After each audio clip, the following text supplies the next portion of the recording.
Hey guys, Ryan Nitzen with Cycle News Magazine, and today we have a really cool test for you. We're riding the 2021 Honda CRF300L against the 2021 Kawasaki KLX300. Jump on and let's go for a ride on what we're calling the not so small bore showdown. Alright guys, we're back in the studio and we have wrapped up our time with the CRF300 and the Kawasaki KLX300. We've learned from the past reviews of both of the 250 models that these are surprisingly capable bikes that are extremely fun to ride despite their relatively small displacement, soft suspension, and affordable price tags. Our review of the new 300cc versions of each bike have revealed that both bikes have gotten better, and you can see both of those tests on our website. A little more displacement and refinements to both bikes went a long way, and although they are completely street legal and can comfortably cover road miles at 60 plus miles an hour, they're probably better suited to exploring dirt roads and trails or running quick errands around town. After a significant amount of time riding both of these bikes on the pavement and the dirt, maybe a little more time on the dirt, we've compiled our thoughts on some main categories that you'll likely consider when choosing which one of these bikes will be best residing in your garage. First up, let's start with the price. There's a couple options here, and both bikes are relatively affordable at well under the $6,000 mark. Of the two bikes, the Honda does come in at the lowest MSRP at $52.49, which beats the Kawasaki by $350 at $55.99 for the Kawasaki. Not a huge difference here, but that is a lot of gas money for these two bikes. The CRF does offer an ABS option where the Kawasaki does not, and this ABS option will set you back another $300. Still $50 under the Kawasaki. With the Kawi, you do get two color options, the traditional Kawasaki lime green or this cool fragment camo gray. The camo gray is $200 more than the standard green version, and the Honda is only offered in one color, red.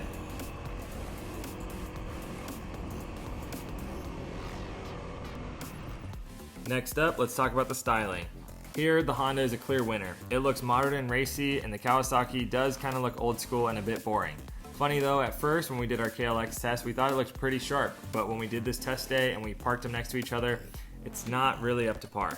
Not that it's a bad looking bike, it's just that this Honda looks so dang good. I mean, at a first glance, it wouldn't look that far out of place under the Honda factory tent sitting next to Ken Roczen or Chase Sexton's factory moto bikes.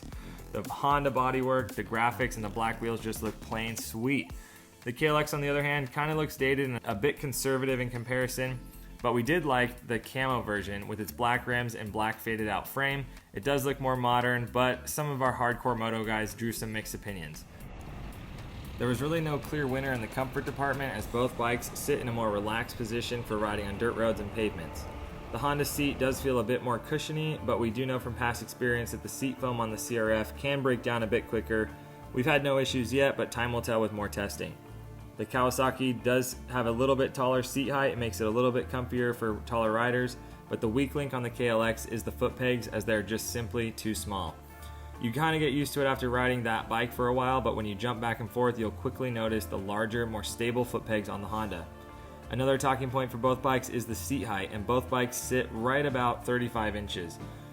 However, the Honda seat is about a half an inch closer to the ground than the Kawasaki, the CRF sitting 34.6 inches and the KLX at 35.2 inches to the seat height.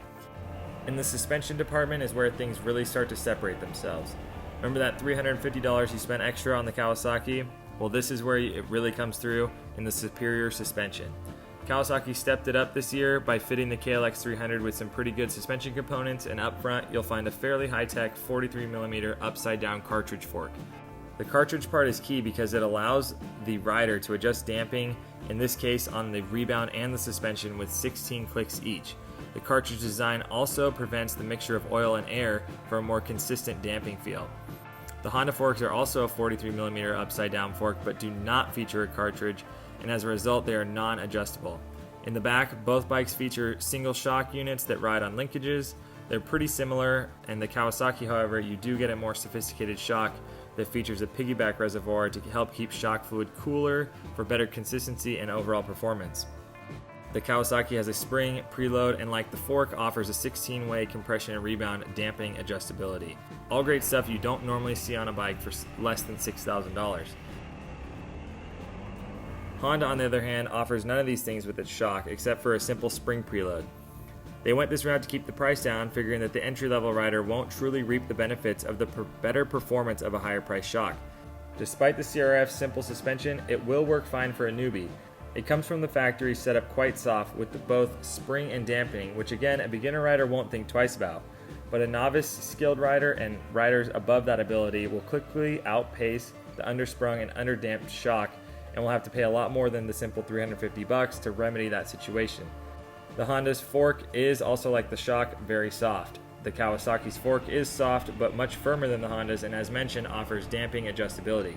The Kawasaki shock comes much stiffer from the factory and though it's still a little on the soft side, it can take far more abuse before reaching its limits in the hands of a more experienced rider. Overall, the Kawasaki suspension is cushy enough for the beginner rider to enjoy, yet firm enough to also keep up with the more aggressive or heavier riders, the latter of which can't be said about the Honda. Simply put, you can push the Kawasaki much harder than you can on the Honda on the same technical trail before running out of suspension.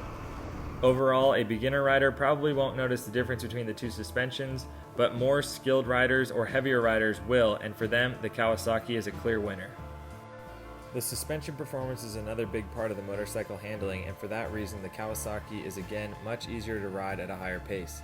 It simply goes through the rough stuff better and corners better with less effort. The soft rear shock on the Honda seems to squat down even when turning, which makes the front end feel vague. But then again, a beginner rider with a lower experience level may not have these same issues when it comes to the bikes. Both bikes tip the scales at a little over 300 pounds, 314 for the Honda and 304 for the Kawasaki, so neither bike is exactly light, but they're not exactly heavy like a big adventure bike either. With the weight difference, we don't think you'll have an issue once the bikes are in motion. The Honda actually might feel a little lighter because of a lower center of gravity and the lower seat height. Overall, both bikes handle alike and perform pretty well at slower speeds, but your confidence will slowly fade on the Honda compared to the Kawasaki as the trail pace picks up. It's a close battle in the engine performance department between these two bikes. They are both good performers, just a bit different, and the Honda seems to have benefited the most from the added displacement from the previous year. Even experienced riders can enjoy these bikes on the trails as they have enough power to climb decent hills, chug through soft terrain, or accelerate quickly out of turns. Our testers admitted it was difficult to feel a significant power difference between the two bikes, but the side-by-side drag races on the pavement did reveal that the Kawasaki has a clear advantage when it comes to outright power. This doesn't surprise us too much since the CRF is giving away 12 cc's, with technically it's a 286cc engine compared to the KLX's 298cc engine. However, one of our testers felt that the Honda had better overall performance and torque in the low to mid-range, which actually could be an advantage for newer riders. Both bikes carry the same amount of fuel, 2 gallons for the Kawasaki and 2.1 gallons for the Honda, which for most beginner or novice riders is more than enough for one sitting on these bikes. When it comes to the brakes, we preferred the braking performance of the Kawasaki, which had better bite up front compared to the Honda. The Honda's front brake just felt a little too mushy for our liking and required a good squeeze on the lever for some hurry-up stopping. However, this might not be a bad thing for a beginner rider who is still trying to master the scary front brake because the Honda is slightly more forgiving than the Kawi. So no real winner in this department. We have to give a kudos to the Honda for offering an ABS system, which can be disabled in the back for off-road riding. Even some of our experienced test riders won't say no to at least front ABS on the Dual Sport bikes when given the opportunity. This Honda that we tested on this day was not fitted with the ABS system. Another few points before we pick a clear winner. We've been plenty happy riding these bikes the way they come stock, but there's a few things we'd add right away if these were our own personal bikes. First up is a set of handguards. Even a cheap set of plastic ones would be a nice addition to either bike. Next would be some type of skid plate for the under bike protection. The Honda comes without a skid plate, and the Kawasaki has a small but effective bolt-on skid plate with rock guards welded onto the frame. Any extra protection always gives us some added confidence while riding a bike off the pavement. As mentioned before, a larger set of foot pegs would be a must for the KLX. The stock tires are pretty decent and we'd likely get our money's worth out of them, but would be eager to step up from the stockers and get a more aggressive and better sticking set of DOT knobbies. Same idea goes for the handlebars, as we wouldn't be heartbroken if the steel bars were to bend, as it would give us an excuse to replace them with some more sturdier aluminum ones. We'd also look into a folding set of mirrors for each bike.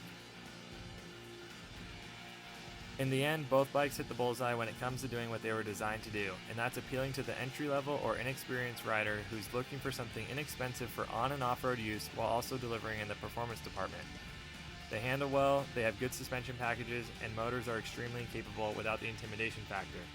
The added displacement from 250 to 300 cc's just made them more fun and even easier to manage. As mentioned before, the main thing that sets these two bikes apart is the suspension. The Kawasaki's is far superior to the Hondas when these bikes hit the dirt. A true beginner might not even notice the difference, but a more experienced rider will certainly prefer the KLX's suspension over the CRF's. Again, anyone new to the sport will likely enjoy either bike equally, it's just that a newbie will outgrow the Honda much sooner than the Kawasaki, making the KLX300 our pick of this two bike litter.